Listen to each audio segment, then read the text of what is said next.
Canadian smocking is a really versatile decorative craft that can be used to make a wide variety of objects.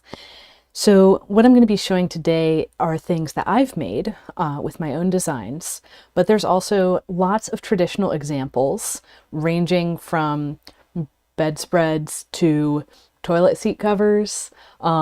There's just a huge variety, and the most typical use is pillows. What I've made the most of is Christmas stockings, where we have this decorative pattern on the front and then a plain back.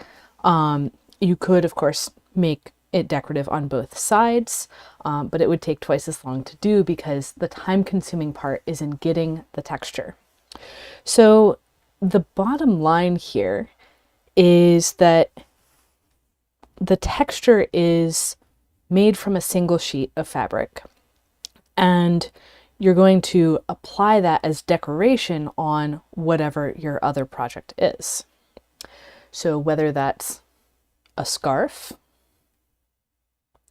and in this case I did use multiple strips of fabric to get the color change, whether that's a pillow, and there's just all kinds of options and ways of doing this. You could, again, have that texture wrap around to the back as well. This particular one, it's nice and fluffy, nice and soft, is made from faux suede.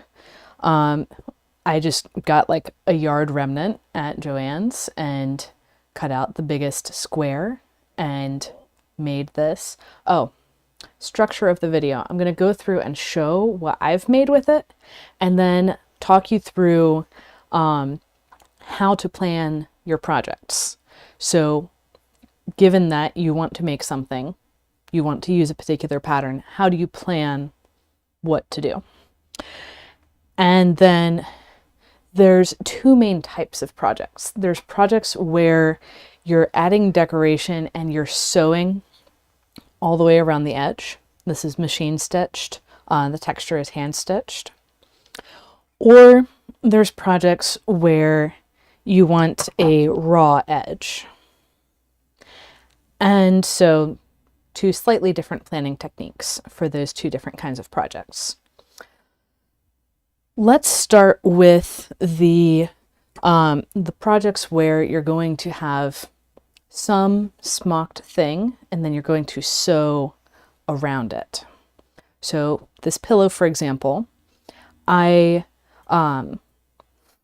actually did the order of things a bit in reverse, where I said, I have this big of a square of fabric. Let me apply my smocking pattern to it, smock it, and see how big of a pillow I can get from that panel. So that's method one. No math involved. Method two, like I did with this stocking, is I said, okay, the outline that I want to sew from this is 12 inches by 20 inches. And specifically, like this rectangle is 12 inches by 20 inches. So I need a smocked panel that has the smocking like fully set in place over a little bit wider than 12 inches by 20 inches. Let's call it 16 inches by 24. And then I go and look at the shrinkage for the particular pattern. And this is presented as a ratio.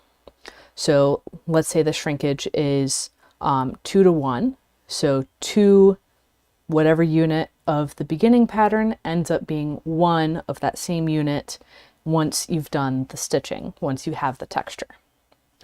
So if it's 2 to 1, then instead of a 16 by 24 inch rectangle to start, I need to double those. So I'm going for a 32 by 48 inch panel. And this is something that I can modify as I do multiples of a particular project to say, oh, that was a little bit much, that was a little bit not enough. Let me adjust those numbers as I go. And one complicating factor on that, depending on your pattern, you're going to have different shrinkages in different directions. So this one is really nice because it's the same in 3 directions. So like this direction is the same as, let's see, I have the triangles pointing up here, and then they're pointing up again this way, and they're pointing up again this way. It's going to have the same shrinkage in all directions because it has that rotational symmetry.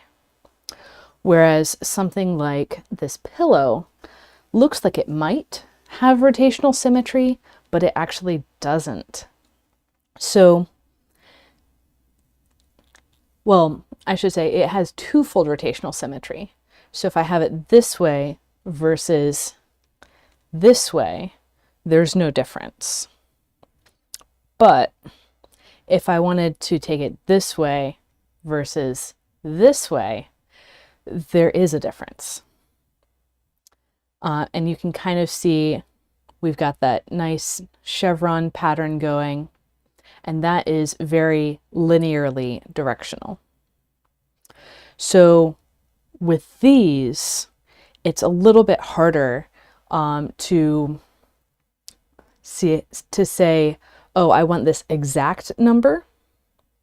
And I do give both shrinkage ratios for this pattern in the PDF download with the digital pattern. You can see links to all of my patterns in the description. But what I do for this one is I kind of average out and then add some extra wiggle room. So if I'm not doing precise measurements, like for this scarf of I need the strip to be this wide to fit this pattern section, then I'm going to just give extra wiggle room, and then I'm going to take whatever shape I'm using to sew around and make that definitely square. So it works out either way, and there's, yeah, no mess, no fuss.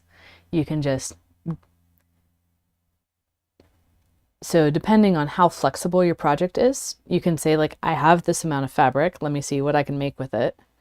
You can say, I want this size finished piece, therefore I'm going to use the shrinkage ratio and back calculate. And then the third method that I alluded to earlier is if you want a specific number of repeats of the pattern. And for this, you need to know like what scale pattern you're using first. With those other methods, you don't actually need to know what scale your pattern is. Like, is there 1 inch between points? Is there 2 inches between points that are being sewn together? It really doesn't matter. The scale factor is going to be the same. But if you're going for a specific number of repeats, then you need to have your physical pattern template, and you can either measure, like you can either have your fabric laid out and start drawing your pattern, get the number of repeats you want, and then cut around that. Totally works. Or you can say, okay, there's going to be this amount of space between identical points in the pattern. Let me use that to calculate exactly how I'm going to do this. So there's, yeah, several methods. It can get very mathy. It could get extremely improvisational. The mathier method is to say, hey, I want to make this size of thing. And so I'm going to use my shrinkage ratio to figure out exactly what size I need to start. And I'm going to add those margins so that when I'm sewing around, like I showed in my previous video on what is Canadian smocking, you have fully formed parts of the pattern that you're sewing over. So you don't want to be sewing super close to the edge because that's not going to have the pattern fully constrained in place. So on the edge here, actually, you can see it's very wavy. and I don't see exactly the same things just inside the edge as I do right on the edge. So if I was sewing through here, I would want to be sewing like through here with a whole set of repeats further out. And yeah, that's what's going on with these particular patterns. There's an additional caveat I did want to mention, which is when you have my patterns in particular and you're treating them as if they were a flat surface. So we all know you can make a pillow with 2 flat sheets of fabric. Then the pattern's going to behave nicer than if you take that same pattern and apply it on a torus, a donut shape, where you have this sharp curvature that's messing with how the pattern works. It still is pretty recognizable, but not as perfect as your initial, as treating it like a flat sheet.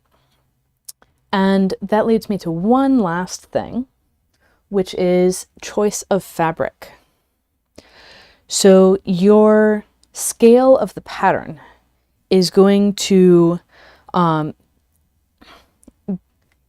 depend on your choice of fabric. So for example, this particular piece, I chose a very coarse scale of this pattern, by which I mean like you have a pattern which is a relationship of points, and then you can zoom out, you can zoom in, you can have these different scales that the pattern still functions at. It's the same relationship between points, just say 1 inch apart versus 2 inches apart. For materials that you're not familiar with, and frankly, patterns that you're not familiar with, you want to try a test swatch to see if you get the scale of pattern that you want before you make your project. Now, this is something that's really familiar from sewing. You always want to do a test. If you're marking something, do a test. If you're going to be putting colors next to each other, you want to see how they actually go next to each other.